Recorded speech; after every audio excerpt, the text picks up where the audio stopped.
అన్న అన్న నమస్తే నందిలాల్ అన్న. నమస్తే అన్న. అన్న బాగున్నారన్న? బాగున్నా. Okay okay. మంగిలాల్ గారు బాగున్నారా?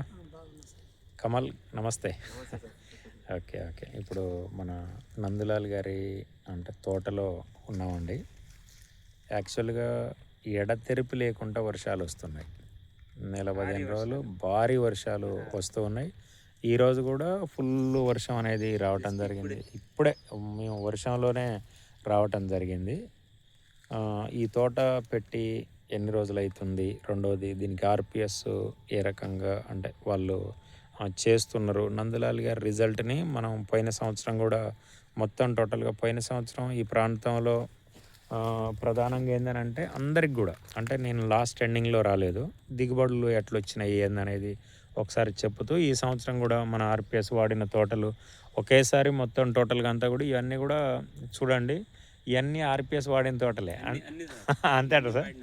ఇదంతా కూడా ఏంటంటే పచ్చదనం కమల్ను గమనించు, ఇదంతా కూడా ఏంటంటే ఇల్లాక మనం అక్కడ మనం ఏది బయారం అవతల పోయి వచ్చాం అంతా ఆ ఉప్పలపాడు ఆ ఏరియాలో తోటలంతా కూడా బాగా దెబ్బతిన్నాయి, అంత గ్రోత్ లేవు, ఎర్రగా ఉన్నాయి మొత్తం.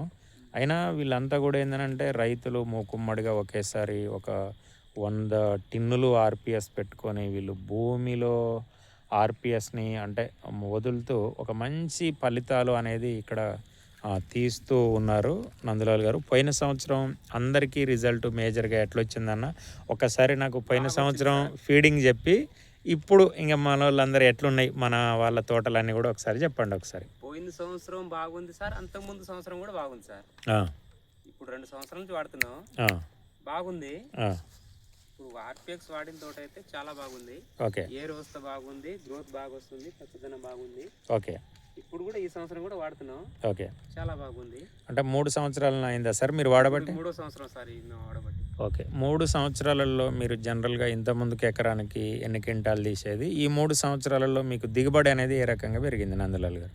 ఇప్పుడు ఇంతకు ముందు సంవత్సరం అంటే వైరస్ వచ్చి చచ్చిపోవటం, వరుసగా అంతకుముందు 3-4 సంవత్సరాలు చచ్చిపోవటం. ఓకే, ఎకరాన్ని 4-5 క్వింటలు 10 క్వింటలు తక్కువనే ఓకే వచ్చేటి. ఓకే, ఇప్పుడు ఈ 3 సంవత్సరాల కాడి నుంచి అయితే 20 క్వింటలు 25 క్వింటలు 30 క్వింటలు అట్లా వస్తుంది. ఓకే, అంటే యావరేజ్ ఆర్పిఎస్ వాడిన దగ్గర నుంచి అంతేనా సార్? 20, 25, 25 క్వింటలు 30 క్వింటలు 20 క్వింటల్ దాకా కూడా వచ్చినాయి మన వాళ్ళది. 30 క్వింటాలు ఒకసారి మన తోట దెబ్బతిన్నది, లేకపోతే మన 30-35 క్వింటలు వచ్చేది. అంతేనా సార్? అంతే సార్. ఓకే ఓకే ఓకే, చిన్న పొరపాటున మిస్టేక్ అయింది మంది. అదే అదే, ఇక ఈసారి తీయాలి సార్, మాక్సిమం 35-40 క్వింటలు తీయాలి. అంతే అంటారా సార్? కానీ ఈ వాతావరణం ఎట్లా ఉంటుంది మనం చేసేది. పొద్దున్న చూస్తే సార్ ఈ తోట అసలు మెరుస్తుంది, మంచిగా నీట్గా ఉంది. ఈ వర్షానికి పోయి ముసలిదైన వర్షానికి బాగా గట్టిగా వర్షాలు బాగా కొడుతూ ఉన్నాయి, ప్రకృతి అనేది అనుకూలించట్లేదు. చూస్తే ఇది ఈ వర్షానికి దెబ్బతింటుందా మళ్ళీ మామూలుగా అవుతుందా అనేది కొంత ఇబ్బంది. ఇది వర్షం లేకపోతే బాగుంది సార్, గ్రోత్ అయితే బాగుంది తోట. అంతేనా? ఇప్పటికి ఆర్పిఎక్స్ వాడినా ఇప్పుడు 45 రోజులు 50 రోజులు అవుతుంది. 45 రోజులు సార్, యావరేజ్ 45 నుంచి 50 రోజుల లోపు. 50 రోజుల లోపు అంటే ఈ రకంగా ఉంది అని అంటే కొంతవరకు మ్యాక్సిమం ఆల్రెడీ ఈ 45 రోజుల్లోనే 3 సార్లు ఆర్పిఎక్స్ పడ్డది. 3 సార్లు. ఆర్పిఎస్కి ఎందుకు మీరు అంత లవర్గా మారిపోయారు సార్? ప్రోడక్ట్కి ఎందుకు అంత లవర్గా ప్రేమగా ఎందుకు మారిపోయారు? వ్యవస్థ బాగా వస్తుంది, ఎదుగుదల మంచిగా ఉంది. ఓకే, పూత పిందె బాగా వస్తుంది. ఓకే, ఇంకొకటి కాయ సైజ్ వస్తుంది, కాయ కలర్ కూడా బాగా వస్తుంది. ఓకే, పోయినసారి చూశారు కదా సార్, మన తాలు 100 క్వింటలకు 5 క్వింటలు తాలేదు మనకి.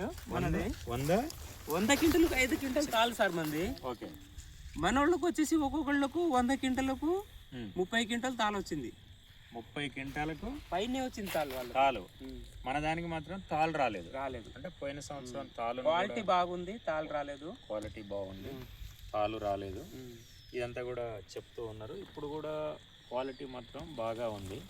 ఇప్పుడైతే బాగుంది సార్, బాగా ఉంది. ఇంకా కూడా ఏంటంటే బాగుండాలని కోరుకుందాం. ఎందుకోసం అని అంటే ఆర్పిఎస్ మీ తోడు ఉంటే వాతావరణాన్ని సైతం తట్టుకునే విధంగా మాత్రం ఖచ్చితంగా ఆర్పిఎస్ అనేది ఉంటుంది. ఆర్పిఎస్ అనేది ఏంటంటే తెలుగు రాష్ట్రాలలో ఉన్న రైతులు ప్రధానంగా మేము చెప్తూ ఉన్నాము. ఈరోజు ఆంధ్ర తెలంగాణ కర్ణాటక రాష్ట్రాలలో మిర్చి ప్రధానమైన పంట. ఈ ప్రధానమైన పంటకి ఏంటంటే మేము ప్రాక్టికల్గా గత 9 సంవత్సరాలుగా అనేక మంది రైతులలో రిజల్ట్ అనేది తీపిస్తూ ఉన్నాము. రిజల్ట్. కారణం ఏంటిది అని అంటే మాది ఒక్కటే నినాదం, భూమిని కాపాడాలి. అంటే భూమికి పెట్టుబడి పెట్టాలి. ఇది మనం రైతుకు ఎడ్యుకేట్ అనేది చేస్తున్నాం. భూమికి నువ్వు పెట్టుబడి పెట్టకుండా ఎన్ని స్ప్రేయింగ్లు చేసినా కానీ ఈరోజు వైరస్ వస్తుంది, నల్లి వస్తుంది, నల్లి తగ్గట్లేదు, కొమ్మక్కులుడు వస్తుంది. ఇలాగా మనం వెళ్ళినాం అన్ని కొమ్మక్కులుడు అవన్నీ కూడా వస్తున్నాయి. మరి ఎక్కడ కూడా కొమ్మక్కులుడు ఏమైనా కనబడుతుందా అన్న మన దాంట్లో? ఎక్కడ కూడా ఏదో ఒకటి వచ్చింది అంతే. అంటే వాతావరణాన్ని సైతం తట్టుకునే విధంగా ఈరోజు మొక్కల్ని పెంచడం అనేది జరుగుతుంది. దీన్ని కొద్దిగా గట్టిగా ఇది చేయండి. ఆర్పిఎస్ని వాడండి, అద్భుతమైన ఫలితాలు అనేది ఉంటాయి అనటానికి నేను వర్ణించలేకపోతున్నా. వాస్తవంగా కూడా నేను ఒక రైతుగా నాకు అత్యధికంగా ప్రేమించిన ప్రోడక్ట్ ఆర్పిఎస్ ప్రోడక్ట్. నందులాల్ లాంటి సార్ వాళ్ళు నాకు ఒక ఇంకా మేము తోట వేసినన్ని సంవత్సరాలు ఆర్పిఎస్ వాడుతూనే ఉంటాం సార్. అంతేనా సార్? ఇంకా దాన్ని మర్చిపోవటం అనేది ఉండదు, అనేది ఉండదు. పర్మనెంట్ అన్నమాట. పర్మనెంట్ కస్టమర్లు అది అంతే. అంటే భూమి బాగుంటే మా తోటలు బాగుంటాయి అనేది అయితే గమనించారు రైతులు. ఇంతకుముందుకు 4 క్వింటాలు 5 క్వింటాలు మాత్రమే వచ్చేది, కానీ ఈసారి 20 నుంచి 25కి వచ్చింది, 30కి వచ్చింది. ఈసారి 35 నుంచి 40 క్వింటాలు. వాతావరణం కనుక సపోర్ట్ చేస్తే ఆ రకంగా చేయాలనేది, వాతావరణం సపోర్ట్ చేయాలి సార్, చేయాలనేది అంటూ ఉన్నారు. ఖచ్చితంగా ఆ రకంగా వాతావరణం సపోర్ట్ చేస్తుంది. ఇది ఆర్పిఎస్ రిజల్ట్ మిత్రులారా. నమస్తే, నమస్కారం సార్. అసలు ఈ తోట